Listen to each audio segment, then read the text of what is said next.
Facebook Twitter করে কিন্তু হবে না। আমি এসব ব্যাপারে আপডেট দিতে পছন্দ করি না। আমি আজ থেকে কাজ শুরু করলাম। তোমরা কে কে কাজ করছো? থ্যাংক ইউ ভেরি মাচ আমাদের ইভেন্ট কোম্পানি অ্যামিগোস আর আমাদের trust let there be light, প্রচুর সহযোগিতা চাই আপনাদের।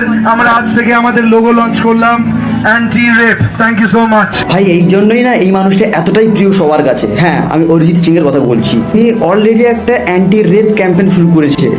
এই জন্য না অরিজিৎ সিং এত সবার কাছে প্রিয় ভাই। স্যালুট, মানে স্যালুট অরিজিৎ সিং।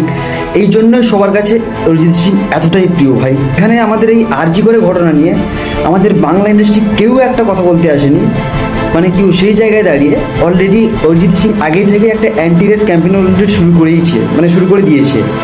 মানে কি বলবো, যেখানে আমাদের বাংলা ইন্ডাস্ট্রি যারা বলে আছে আমাদের পাশে দাঁড়াও ভাই, তোমাদের পাশে দাঁড়াবে কি? তোমরা অলরেডি শুয়ে আছো ভাই, তোমাদের মানসিকতা এখনো শুয়ে রয়েছে। সেই জায়গায় দাঁড়িয়ে তোমাদের পাশে কে দাঁড়াবে ভাই?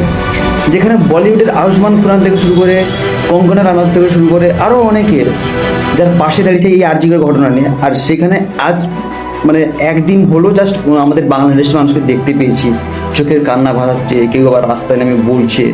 এতদিন কোথায় ছিল ভাই? সিরিয়াসলি অরিজিৎ সিং নামেই অরিজিৎ সিং না, কাজেই অরিজিৎ সিং। এই জন্য সেই সবার কাছেই প্রিয়, এতটাই প্রিয় যে তাকে মানে বলার ভাষা থাকে না।